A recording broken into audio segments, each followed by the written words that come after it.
todos. Vamos começar uma live da Cardioped. É um prazer estar aqui com todo mundo. É um prazer estar aqui com Mônica, a doutora Mônica Fiore, uma amiga de sempre, que a gente compartilha o interesse pela cardiologia pediátrica. Eu vou me apresentar e vou deixar a Mônica se apresentar. Eu acho que é mais fácil assim, né, Ney? E a gente dá sequência à nossa conversa. O objetivo hoje é a gente conversar um pouquinho sobre tetralogia de Fallot e as consequências tardias, né, do crescimento da criança até a fase adulta dos pacientes que possuem esse tipo de malformação. Bom, eu sou a doutora Juliana Neves, sou cardiopediatra, hemodinamicista, sou a médica que faz o cateterismo em cardiopatia congênita aqui em Recife e trabalho na Cardioped, no Hospital Português e nos hospitais IMIP e Procap. Mônica. Oi, eu já vi um monte de gente conhecida aí, né? Boa noite a todos. Eu sou Mônica Fiore, para quem não me conhece, cardiopatia congênita em adulto eu faço no Procap, né? Faço também no consultório, mas tenho um ambulatório de cardiopatia congênita em adulto lá no Procap desde o ano de 2005, que acompanha hoje cerca de 100 pacientes com tetralogia de Fallot. E hoje em dia eu sou responsável por esses congênitos adultos lá no Procap, tanto da enfermaria como do ambulatório. Isso, então a gente está aqui com uma pessoa, Mônica não é porque é minha amiga não, mas é uma pessoa que tem bastante experiência no manuseio desses pacientes adultos com cardiopatia congênita, já que hoje, graças a Deus, esses bebês crescem e viram adultos com participação e com vida social praticamente normal, né? Eu vou fazer uma breve introdução sobre o que é a tetralogia de Fallot, para que todo mundo entenda mais ou menos de que cardiopatia a gente está falando. Eu estou vendo aqui algumas mães de pacientes entrando. Para vocês que escutam a gente falar no dia a dia, pode ser até mais fácil entender, mas também tem pessoas que não têm o costume de ouvir falar de cardiopatia congênita, então a gente vai começar bem do básico, do que é a tetralogia de Fallot. Uma malformação cardíaca congênita, como o nome fala, né? Tetralogia, envolve 4 defeitos. Eu vou citar os 4, tá? O desvio anterior do septo infundibular faz com que a aorta cavalgue o septo interventricular, esse é o primeiro defeito. Isso provoca uma falha na parede que separa o lado direito do lado esquerdo do coração, que a gente chama de comunicação interventricular, ou CIV. Esse desvio também provoca um estreitamento na saída do lado direito do coração, ou seja, na passagem do sangue do coração para a artéria pulmonar, para os vasos do pulmão, e esse estreitamento faz com que o lado direito do coração fique mais forte, mais grosso, a gente chama hipertrofiado. Então, seria a aorta saindo mais para o lado direito do que o habitual, a comunicação interventricular, a estenose em fundíbulo valvar pulmonar, ou seja, um estreitamento na saída do lado direito do coração, e essa hipertrofia ventricular. O bebê ele pode nascer pouco sintomático, às vezes só um sopro é auscultado, ele já pode nascer roxinho, com cianose, que é a manifestação clínica mais comum do Fallot, é a cianose, que é o bebê roxinho. Ele pode nascer roxinho, ou ele pode nascer aparentemente normal e ir ficando roxinho ao longo do crescimento. A tetralogia de Fallot, habitualmente, ela é operada pertinho de 1 ano de vida. Existem vários estágios ou vários graus das malformações cardíacas, mas habitualmente um Fallot que a gente chama de boa anatomia, que é aquele bebê que não nasceu logo roxinho, mas vem evoluindo com cianose ao longo do primeiro ano, ele é operado pertinho do primeiro ano de vida. A cirurgia consiste basicamente em fechar a comunicação interventricular, deixando a aorta para o lado dela, que é o lado esquerdo, e desobstruir essa estenose pulmonar, ampliando os vários níveis de obstrução. Então, o cirurgião, ele deve retirar todo aquele músculo que está embaixo da válvula. Se a válvula também é apertada, tem que abrir a válvula. E se a artéria pulmonar, que está em cima da válvula, também é apertada, o cirurgião deve ampliar essa válvula. A tetralogia de Fallot é a cardiopatia congênita cianogênica mais frequente depois do período neonatal. Então, é uma cirurgia que é realizada rotineiramente na grande maioria dos centros que operam cardiopatia congênita. E aí, depois da cirurgia, esses bebês deixam de ser cianóticos ou se tornam praticamente assintomáticos, têm uma evolução habitualmente tranquila no pós-operatório.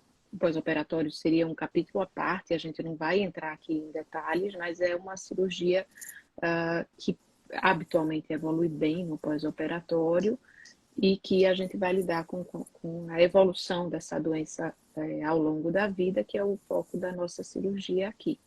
Como toda cirurgia de cardiopatia congênita, eu acho sempre importante dizer que apesar da gente falar, o meu paciente ou o meu filho fez uma correção da tetralogia de Fallot, a gente tem evitado usar o termo correção, porque é uma cardiopatia congênita, é um coração que nasceu mal formado.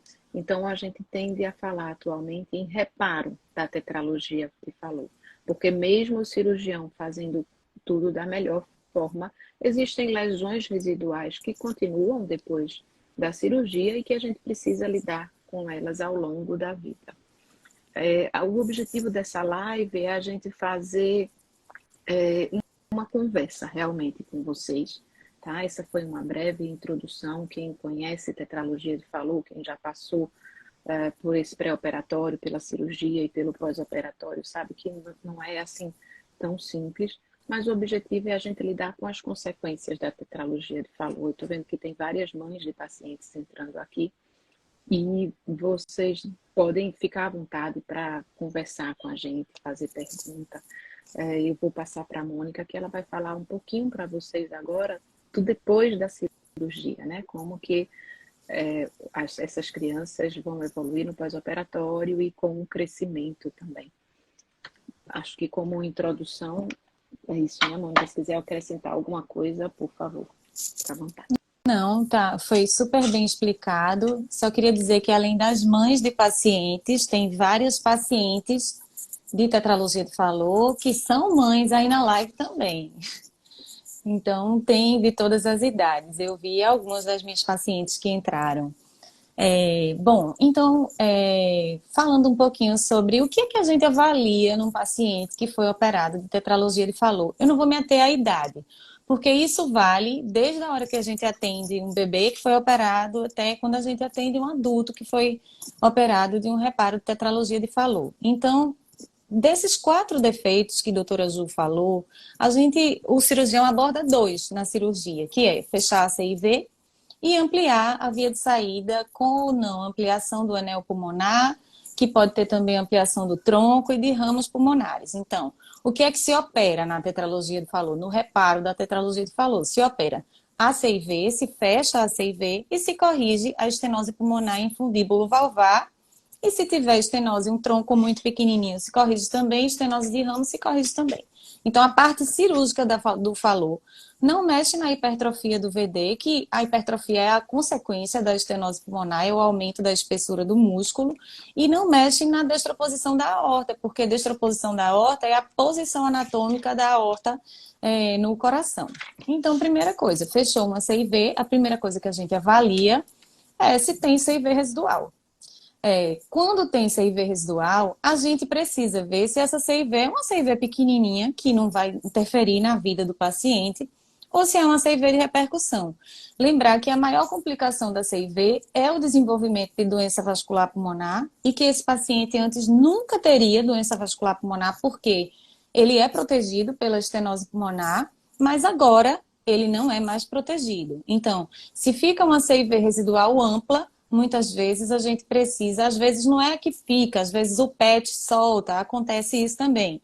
E aí a gente precisa verificar se essa CIV é uma CIV de repercussão e que esteja provocando dilatação das câmaras esquerdas ou elevação da pressão arterial pulmonar. Então, a estenose pulmonar, o reparo da estenose pulmonar em fundíbulo valvar, né? Quando a gente corrige uma estenose que é muscular, que é valvar e que, em geral, envolve de alguma maneira o tronco da artéria pulmonar, a gente tem várias lesões residuais que podem ocorrer nesse nível. Então, especialmente quando se precisa ampliar o anel, né? A principal lesão residual seria a insuficiência da válvula pulmonar, porque você alterou a morfologia do que sustenta os folhetos da válvula. Então, nos pacientes que têm PET transanular, quer dizer, que tinham hipoplasia da artéria pulmonar, que precisaram aumentar esse anel, a principal lesão residual é a insuficiência pulmonar. As outras lesões, que são mais comuns, a estenose pulmonar pode ser residual em vários níveis, né? Você pode ter estenose pulmonar subvalvar, residual, valvar, estenose da artéria pulmonar e estenose dos ramos da artéria pulmonar. Então, se você procurar no meu ambulatório, você vai encontrar paciente que tem estenose pulmonar subvalvar residual, o que tem a valvar, o que tem a supravalvar, os que tem stent no ramo da artéria pulmonar, porque a doutora Ju já corrigiu a estenose de ramo. Então, essa estenose pulmonar residual, quando ela acontece, ela pode acontecer em vários níveis desse caminho do sangue do ventrículo direito para dentro do pulmão, em todos os níveis. E não é raro acontecer em nenhum dos níveis. Então, são lesões, as lesões residuais da tetraloside falou são lesões da válvula pulmonar, principalmente. Né? A CIV não é tão frequente, o que a gente está falando aqui, da maioria absoluta dos casos, é estenose pulmonar e insuficiência pulmonar, principalmente a insuficiência. Então, são lesões que afetam diretamente o ventrículo direito, né? Então, coisa que a gente vai avaliar. Você encontrou lesão residual, você vai ver como é que está o seu ventrículo direito, se tem dilatação do ventrículo direito, se tem dilatação do átrio direito. Na hora que o ventrículo direito aumenta, você tem que procurar se esse paciente tem insuficiência tricúspide. Às vezes, no momento de você indicar uma troca de válvula pulmonar, você precisa também fazer uma plástica da válvula tricúspide, se essa insuficiência for mais significativa. E outra coisa que a gente encontra frequentemente nesses pacientes é a dilatação da raiz da aorta. Toda vez que você dilata um vaso, você pode ter insuficiência da válvula que ele carrega. Então, é comum a gente ter algum grau de dilatação da aorta ascendente com algum grau de insuficiência aórtica. Em geral, isso é importante? Não. Pode acontecer de ser uma dilatação importante com insuficiência aórtica importante, mas o mais comum é que seja dilatação discreta com insuficiência discreta. A gente avalia também o bloqueio de ramo direito, né? Assim, é uma alteração eletrocardiográfica que acontece na maioria dos pacientes que faz o reparo da tetralogia de Fallot, né? É a cicatriz da ventriculotomia, do corte que o cirurgião fez no ventrículo para ressecar a musculatura infundibular. E ele tem um super valor para a gente também no segmento desses pacientes. Então, quanto mais largo é o QRS, quanto mais fragmentado, quer dizer, quanto mais ele tem aqueles dentinhos, mais a gente tem que prestar atenção nele. Né? O QRS acima de 180 milissegundos, ele é um preditor de risco de arritmias graves, né? De taquicardia ventricular, fibrilação ventricular. Então, a gente sempre avalia, quem é meu residente, que eu já vi alguns aqui também entrando, sabe que eu boto. Tem que anotar toda consulta, a duração do QRS. Porque uma coisa muito importante no segmento desses pacientes é que a presença da lesão residual não quer dizer que ele vai ter que ser reoperado. Tem paciente que vive a vida inteira com uma lesão residual mais leve ou até moderada, sem necessidade de cirurgia. E tem várias coisas que vão ajudar a gente a decidir se esse paciente é para ser operado novamente ou se esse paciente é para ser acompanhado de uma maneira que seja segura para ele. Né? Porque a gente não quer operar ninguém que precise ser operado a mais, que não precise ser operado a mais do que precisa, mas também a gente não quer nem deixar passar ninguém que tenha indicação para o coração sofrer além da conta, né? O músculo do coração sofrer além da conta. Então, o QRS, ele ajuda a gente porque quando ele vai alargando na presença de uma lesão residual, ele está dizendo que o ventrículo está sofrendo com aquela lesão. Vamos lá. Então, só de uma maneira geral, eu fiz uma listinha aqui para não esquecer de falar nada para vocês. A insuficiência pulmonar é a sequela mais comum quando você usa PET transanular, né? A causa mais frequente de reoperação quando essa insuficiência é importante. A presença de sintomas, arritmia, aumento progressivo do VD, aumento progressivo desse QRS, né? Progressão do bloqueio de ramo direito, são indicadores de reoperação. Apesar da gente ter muitos estudos sobre o momento de você indicar a cirurgia para corrigir essas lesões residuais, ainda é uma situação difícil, às vezes, de você, naquele paciente que não é sintomático, mas que tem aquela avaliação que a gente faz da ressonância no limite, é difícil a gente indicar, às vezes, mesmo para quem faz todo dia, mesmo para quem avalia com frequência esses pacientes, né? O que a gente tem de melhor para avaliar o momento da abordagem da insuficiência pulmonar é a ressonância magnética. Quando a gente pensa em insuficiência aórtica, né, a gente tem um monte de dados no guideline de valvopatia que são tirados de eco, né? Então, se o diâmetro diastólico do VF for maior que tanto, sistólico maior que tanto, fração de ejeção menor que tanto. Então, assim, é tudo muito objetivo para você indicar. Mas não existem parâmetros objetivos de eco para você dizer o momento da troca valvar pulmonar no caso da insuficiência pulmonar importante. Então, o nosso padrão ouro é a ressonância.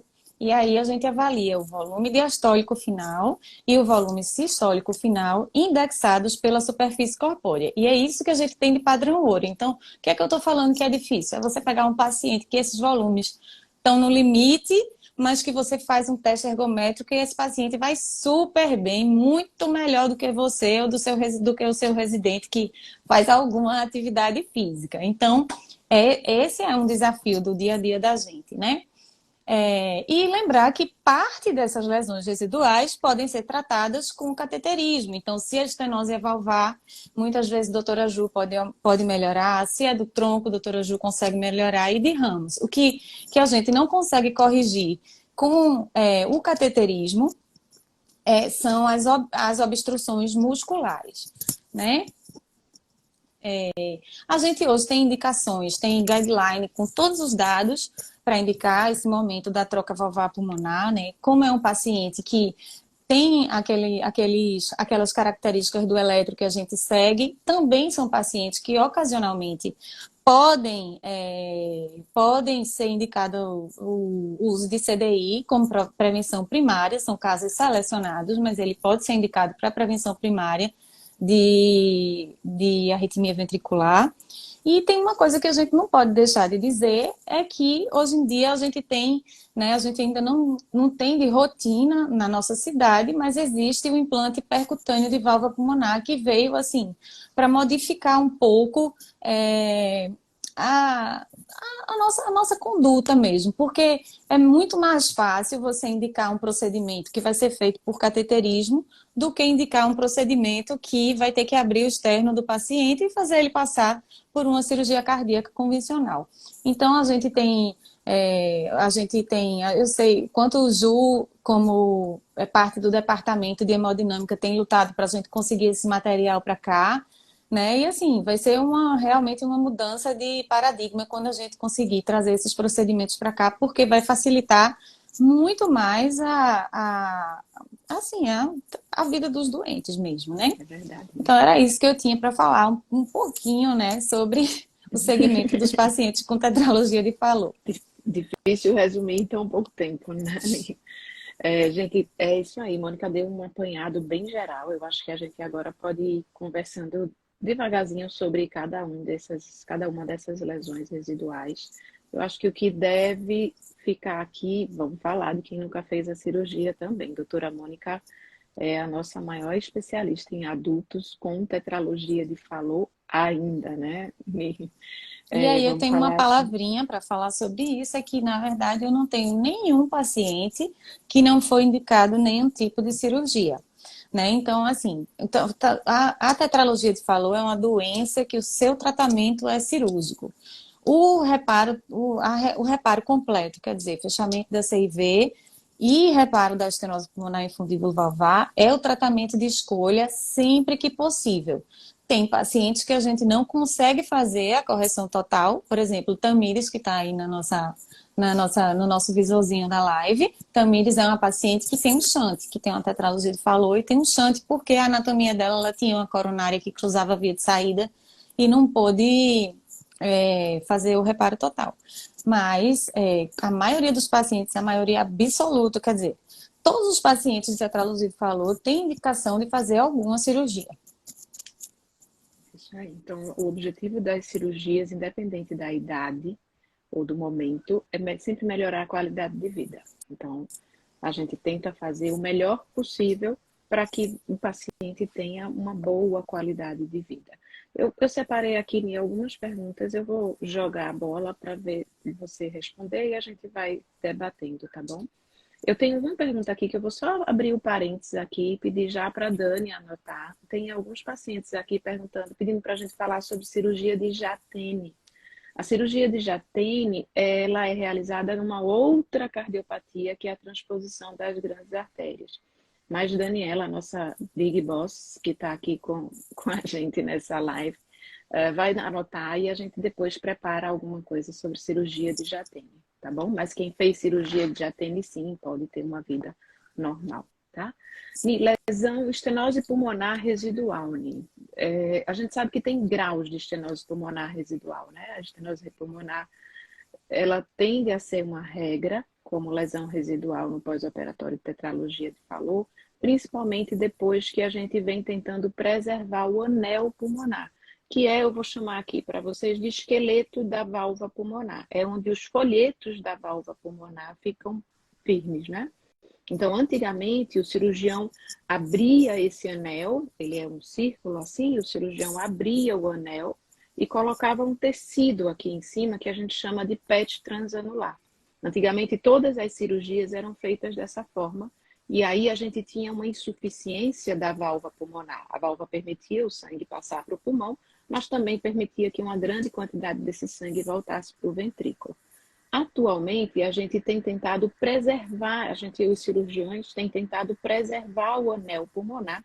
Então, a gente vem tendo menos insuficiência pulmonar e mais estenose pulmonar, como lesão residual no pós-operatório.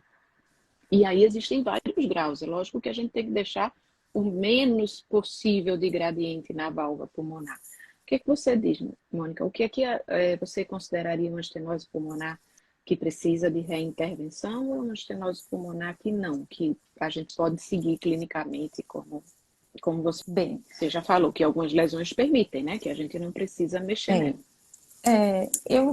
Na verdade, eu não tenho muitos pacientes criança no pós-operatório de tetralogia de Fallot. Então, a maioria dos meus pacientes tem insuficiência pulmonar. Mas o guideline, ele fala numa pressão sistólica do VD de até, assim, maior do que 80 milímetros de mercúrio, você indica a troca da válvula pulmonar, ou maior, se não me engano, deixa eu olhar aqui, acho que é maior do que 2/3 da pressão sistêmica. Pressão sistêmica, isso. Acho que é isso. Isso. Mas ou a pressão sistólica do VD maior que 80, é isso que o guideline fala, principalmente. Então, assim, não é tanto o gradiente, mas a pressão sistólica do ventrículo. E eu acho assim, quando a gente avalia a indicação de uma lesão residual, a indicação de abordar uma lesão residual, a gente tem que ver sempre a repercussão dela, né? Porque às vezes você tem um gradiente elevado, mas o coração tem tamanho normal, não tem hipertrofia, você faz os exames, a função do VD, tá tudo ok. Então, assim, a gente avalia um conjunto de alterações que a gente espera encontrar com um gradiente, junto com um gradiente elevado, para poder indicar a cirurgia. Porque, como a gente sempre fala, né, a gente não trata o exame, a gente não trata o eco do doente.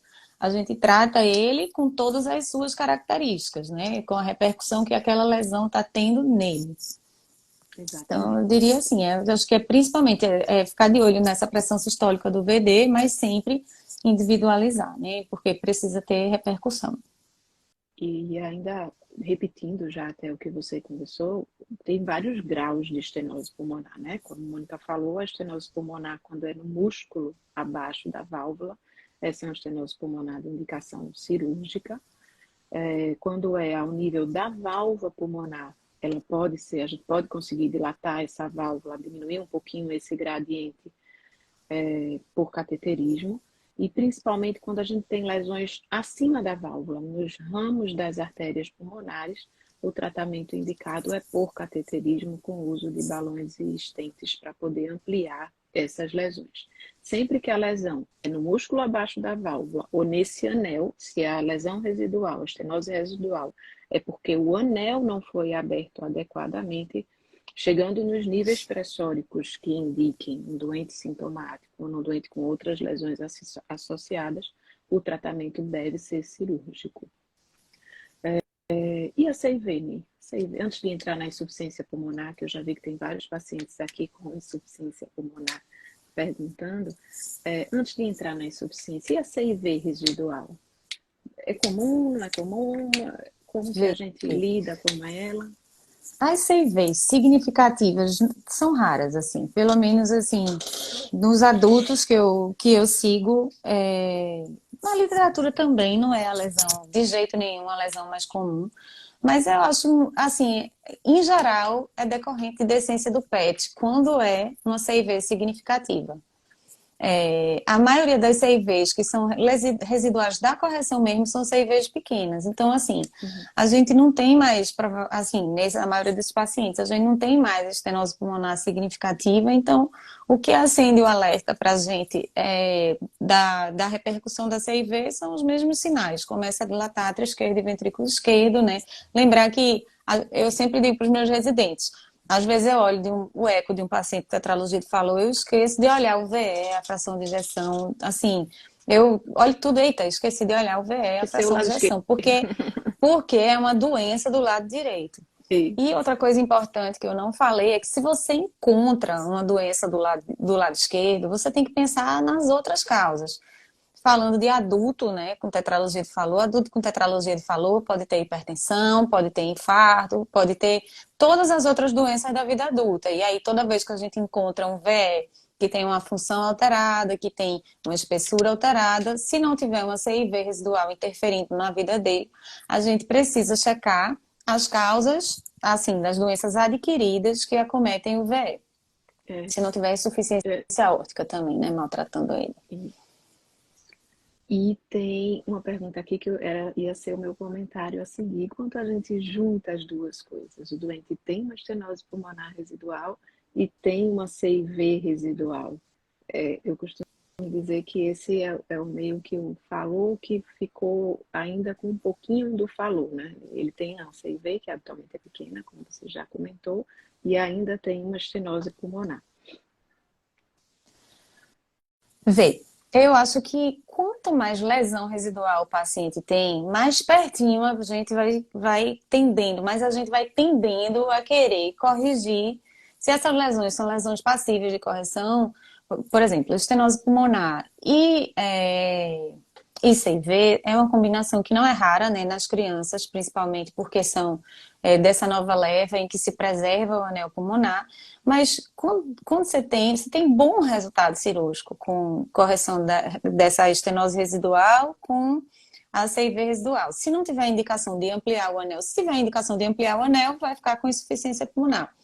Mas quando você tem mais de uma lesão residual e mais de uma lesão pulmonar, ou de uma lesão residual que não seja leve, que seja moderada, você vai tendendo, você vai ficando mais de olho naquele coração para poder não passar da hora de indicar a reoperação. Quando são lesões importantes, aí você não tem como fugir da reoperação realmente. Se é uma estenose pulmonar importante, a gente sabe que esse ventrículo não vai ficar bem, né? Assim, se tem uma CIV grande, a gente sabe que esse paciente não vai ficar bem. E aí a gente é mais... É claro que, assim, existe o tempo de recuperação do paciente, o tempo até do paciente se acostumar com a ideia de ser reoperado, e eu acredito que isso deve ser respeitado, porque a gente sabe, né, a gente não sabe, mas a gente sabe de ver que uma cirurgia cardíaca é uma coisa, né, uma coisa difícil para quem passa, né, então eu costumo respeitar esses tempos também, às vezes, né, o paciente sai da cirurgia, a gente já acha que, sei lá, não ficou tão legal, às vezes tinha uma anatomia mais difícil, mas a gente sempre está de olho, quanto mais lesão residual, mais a gente fica de olho para a indicação de reoperação. Exatamente. Sempre lembrando, a gente trata pessoas, né? Como você já bem comentou, a gente trata pessoas, não trata exames. Então, esses timings, esse tempo do vamos fazer, dá para esperar um pouquinho. Habitualmente, a tetralogia de Fallot, eu que já vejo mais as crianças com essas lesões residuais mais leves a moderadas, elas permitem que a criança desenvolva, cresça, sem precisar de uma nova cirurgia ainda criança, né? Normalmente a gente tenta levar esses pacientes o mais longe que a gente consegue sem uma nova abordagem cirúrgica, porque a reoperação na tetralogia de Fallot ela é sempre mais trabalhosa, ou em qualquer outra cardiopatia congênita, né? Uma reoperação é sempre uma cirurgia que dá mais trabalho para o cirurgião no pós-operatório do que uma primeira cirurgia. Mônica, tem vários pacientes, não sei se você está acompanhando aí, vários pacientes aqui, todos elogiando bastante, com muita pergunta. Todos muito queridos. E a insuficiência pulmonar? Você comentou, Mônica, sobre as indicações, né? Habitualmente a gente indica após a medida dos volumes do ventrículo direito na ressonância. O paciente sintomático é aquele que não deixa muita dúvida para a gente, é um doente que precisa realmente trocar a válvula, se ele tem sintomas, se ele tem dispneia aos esforços, se ele não consegue fazer o teste ergométrico tão bem como você já comentou. Mas aqueles pacientes sem sintomas, a gente também tenta seguir ao máximo possível, sem trazer o malefício de esperar além do que seria o necessário. A gente sabe que muitos destes pacientes, eles precisam colocar uma válvula pulmonar. Normalmente, essa válvula é implantada por cirurgia. O implante percutâneo de válvula pulmonar, que Mônica comentou, ele já é uma realidade no Brasil. A gente já tem alguns casos aqui no Recife, alguns seguindo, mas infelizmente ainda no sistema privado, né? A gente não tem ainda a liberação do implante percutâneo de válvula pulmonar no SUS. Essa vai ser uma briga que virá aí pela frente nessa minha gestão que está terminando, mas com certeza nas seguintes, para que a gente possa trazer a válvula pulmonar por cateterismo para o SUS também. A grande vantagem do implante percutâneo da válvula pulmonar é que precisa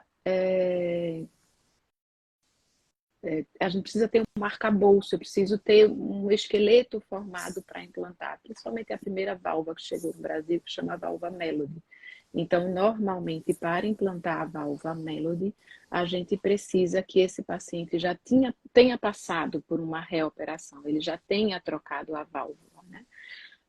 A gente sabe que as válvulas cirúrgicas, elas têm um tempo aí de vida determinado, depende muito do organismo do paciente, mas em média, quando a gente coloca uma válvula biológica, né, uma válvula fabricada, ela tende a durar aí de 5 a 6 anos e depois esses folhetos começam a ficar duros e esse é o cenário ideal para o implante percutâneo da válvula Melody.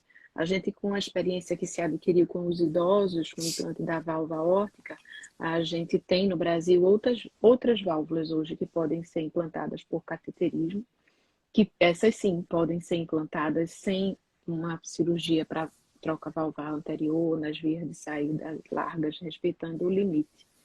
Então, essa é a nossa realidade hoje para o implante percutâneo de válvula pulmonar. Espero que essa experiência cresça cada vez mais e que mais pessoas sejam beneficiadas. Porque muitas vezes com tetralogia de Fallot, a gente tem pacientes que operam uma vez, depois operam para colocar a válvula, depois operam para trocar essa válvula, e a gente sabe, claro, como eu já comentei, que após cada cirurgia o risco é maior. Então, o implante percutâneo de válvula pulmonar já é uma realidade mundo afora, vem sendo tratamento de escolha já em diversos países, e eu acredito que sim, que isso vai chegar aqui no Brasil. Então, E ser uma realidade para todo mundo. eu tô vendo vários pacientes falando da insuficiência pulmonar, né? Assim, quando a gente avalia, o paciente tem insuficiência pulmonar. Tem paciente que eu acompanho que tem insuficiência pulmonar importante desde que fez a correção, quando era menina, né? Então, a insuficiência pulmonar importante, ela não é a sentença da reoperação. Tem ventrículo, a gente não sabe exatamente o motivo, o que faz isso acontecer. Tem ventrículo que tolera aquela lesão bem por muito tempo. Então, é por isso que que muitas vezes o paciente tem insuficiência pulmonar, eu interno para avaliar, checo tudo, não indico a cirurgia e mando embora. Então, assim, a insuficiência pulmonar, a gente avalia várias outras coisas para indicar a cirurgia. A gente avalia, tem estenose pulmonar associada, estenose mais significativa, tem um VD muito grande, tem alguma alteração na função do VD, isso nos exames de rotina. A ressonância é um exame que a gente tem conseguido fazer, né, nos pacientes que precisam. Não é tão fácil assim o trâmite burocrático para a gente fazer lá no Procap, mas a gente tem conseguido fazer. E aí, toda vez que a gente acha que está chegando esse momento, a gente indica a ressonância para ter o padrão ouro para avaliar. Mas assim, nunca é uma coisa só. Às vezes o eco não é tão ruim, mas o QRS está alargando, o BRD está piorando. Então, assim, tudo é muito dinâmico, assim, é muito dinâmico e muito individual. A gente considera todos os aspectos quando vai indicar a cirurgia. A presença da insuficiência pulmonar importante não quer dizer que eu preciso me operar agora para botar uma válvula pulmonar. Isso. Então, a gente eu estava falando sobre a insuficiência pulmonar, né? Mas tem uma coisa importante que a gente não falou e que eu acho importante a gente abordar nessa live, é que esses pacientes são pacientes que, hoje em dia, congênito adulto, apesar de ser uma especialidade nova, tem literatura para tudo, né? A gente tem guideline, tem orientação, tudo que a gente vai fazer, a gente tem o suporte da experiência dos grandes centros e dos guidelines. Então, a recomendação do guideline é que paciente operado de tetralogia de Fallot seja seguido pelo especialista em cardiopatia congênita. Isso é muito importante, porque, por exemplo, tenho formação de cardiologista, mas eu não vivo fazendo doença coronária. Então, se chegar um doente com doença coronária para mim, eu vou saber fazer o básico, mas possivelmente eu não vou cuidar tão bem dele, né, como o cardiologista geral que faz isso todo dia vai cuidar. Então, existem, como eu falei, né, quando eu botei aqueles lembretezinhos, às vezes você indicar o momento da troca de válvula pulmonar é super difícil. E a gente precisa, assim, faz diferença a gente ter aquela experiência, ter aquela vivência daquela situação para ajudar a gente nessas decisões. Então, é uma coisa muito importante. Esse paciente precisa ser acompanhado pelo especialista. Não tem, assim, não tem outra coisa melhor para ele. O melhor é que ele seja visto pelo especialista. E quanto mais especialistas precisarem. Se ele é um paciente que faz arritmia grave, ele precisa do congênito e precisa da arritmia. Se ele vai ter doença coronária também, com certeza eu vou chamar o, o cardio geral para ajudar nessa parte, que eu, não é a minha especialidade do dia a dia. Então, assim, é muito importante a gente ter, assim, tudo, dar para o paciente tudo que for melhor para ele Essa é realmente. uma grande verdade, né? Quem faz cardiopatia congênita, né, atualmente são cardiopediatras com formação em pediatria e acompanham essas crianças e adolescentes até ali a fase de adulto jovem. E depois esses pacientes meio que, eu não vou dizer se perdem, mas não se acham mais do cardiologista pediátrica, não se encontram no cardiologista de adulto. E é importante a gente enfatizar que existe o profissional que é formado e treinado e que tem experiência para lidar com a cardiopatia congênita no adulto, que tem uma particularidade tanto de manuseio quanto de indicação cirúrgica. Então, se há um especialista focado na atenção a esse tipo de paciente, esse paciente deve ser seguido por quem mais conhece a sua doença, né? O cardiopediatra, quando aquele paciente sai do seu espectro de ação, ele deve sim encaminhar esse paciente para o profissional especialista em cardiopatia congênita no adulto. Concordo plenamente, isso faz uma grande diferença no segmento desses pacientes que devem ser acompanhados por quem conhece sua cardiopatia. Essa é uma grande verdade. Eu acho que a gente teve essa queda, essa falha aí do Instagram, na verdade, foi uma instabilidade, e ainda bem que nós conseguimos voltar, não é, Mônica?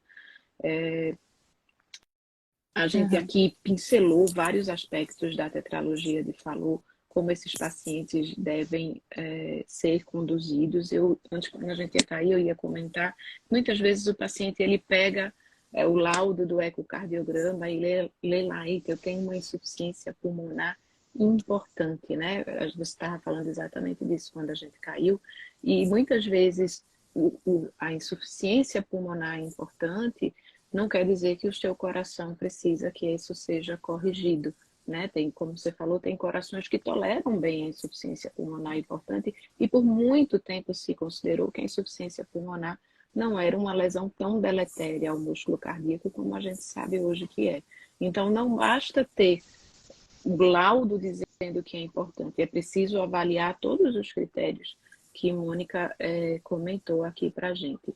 Uma outra coisa, Mônica, que eu queria aqui deixar bem marcado é que é possível sim ter uma vida saudável, uma vida produtiva, mesmo tendo operado o coração na infância, né? Esses pacientes eles devem sempre prezar por hábitos saudáveis de vida, tentar com orientação fazer algum tipo de atividade física. Lógico, você não vai ser um maratonista, mas o cardiologista que acompanha, que conhece a sua doença, o cardiologista que faz cardiopatia congênita de adulto, pode orientar qual a melhor atividade física para você, de acordo com o seu coração, com as lesões residuais que você tem. Pode ter filho, como Mônica já começou, a gente teve E, pacientes aqui que entraram, que operadas, já com filhos. Então, é possível uma vida adulta normal, mesmo tendo feito uma cirurgia cardíaca na infância. e normal aí não quer dizer, claro, é igual a de quem não tem nada no coração, não. Né? Você tem, você passou por coisas na vida, pelas cirurgias, por uma ou por mais, você precisa ter aquele acompanhamento regular, mas dá para ter uma vida plena, né? A atividade física, hoje existem recomendações bem específicas de que treino a gente pode fazer para cada alteração que o paciente tem. E existem exames que ajudam a gente a guiar esses pacientes para a atividade física, né? Então, essa avaliação, quando quer fazer atividade física também, é, é uma coisa que é feita de rotina para esses Elaine está pacientes. aqui perguntando se quem tem destrocardia pode ter uma vida normal. A destrocardia, Elaine, fala apenas da posição do coração no tórax. O seu coração, o coração da grande maioria das pessoas é para o lado esquerdo, o seu é para o lado direito. Se for só a destrocardia, só o coração virado para o outro lado, você pode ter uma vida normal. Agora, a destrocardia, normalmente, ela vem associada ou habitualmente, né? Não normalmente, ela vem associada com outras cardiopatias. Eu acho que a gente abordou praticamente tudo, né, Mi? A gente está chegando aqui, apesar do Uhum. nosso intervalo, perto de uma hora de live. Se mais alguém tiver algum comentário, eu queria agradecer a presença de todo mundo aqui presente, não só colegas, residentes, pacientes, mães de pacientes com cardiopatia congênita. É sempre muito bom poder compartilhar com vocês a nossa experiência e fazer todo mundo entender um pouquinho mais dessa área que a gente escolheu, né, para seguir a vida, que é a cardiopatia congênita. Mônica. Eu também queria agradecer a presença de todos, né? Tem um monte de paciente minha, bem querida, uns bem antigos lá de quando eu comecei o ambulatório. Queria agradecer a presença de todos. Queria dizer que eu, assim, os residentes que me acompanham sabem que eu falo isso, né? Que tetralogia de Fallot é a doença que eu mais gosto de cuidar, é a minha cardiopatia preferida, digamos assim.